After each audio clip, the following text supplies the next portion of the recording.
Hello friends, today I will solve the problem of average access time in operating system. Question number 1. If the page fault service time be 10 millisecond in a computer with average memory access time being 20 nanosecond. If one page fault is generated for every 10 to the power 6 memory access, what is the effective access time for the memory?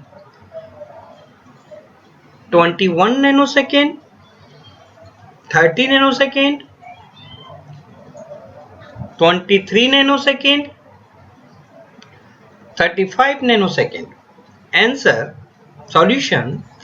Given that page fault service time equal to 10 millisecond, average memory access time 20 nanosecond, one page fault occurs for every 10 to the power 6 memory access.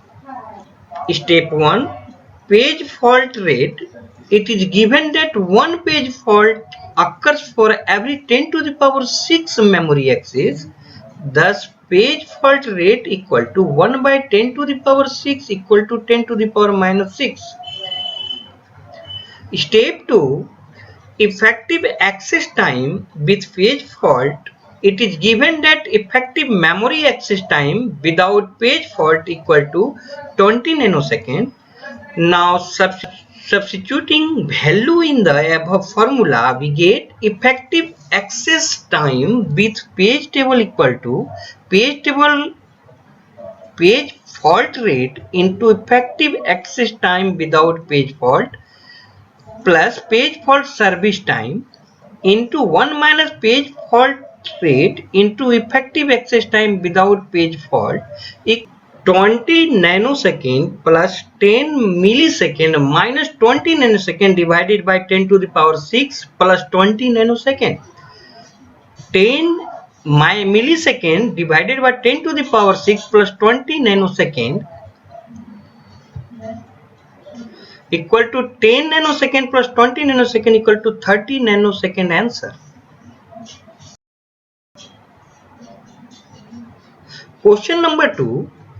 Suppose the time to service a page fault is on the average 10 millisecond while a memory access take 1 microsecond, then a 99.99% hit ratio results in average memory access time of is 1.999 millisecond, 1 millisecond, 0.002 millisecond, 1.9999 millisecond. Solution.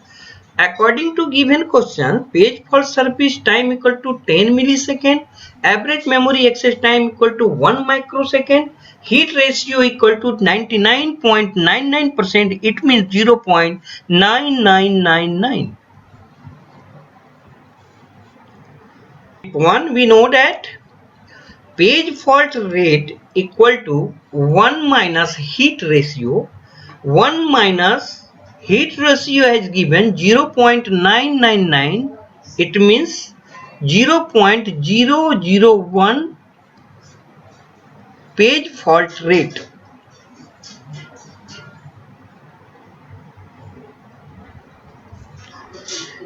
Effective access time with page fault.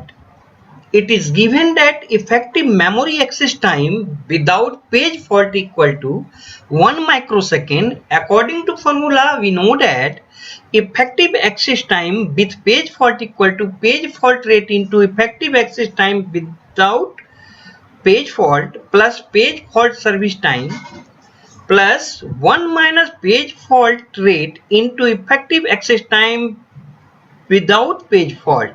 It means 0.0001 into 1 microsecond plus 10 millisecond plus 0.9999 into 1 microsecond equal to 0.0001 microsecond plus 0.001 millisecond plus 0.999 microsecond equal to 1 microsecond plus 0.001 millisecond equal to 0.001 millisecond plus 0.001 millisecond equal to 0.002 millisecond. Answer.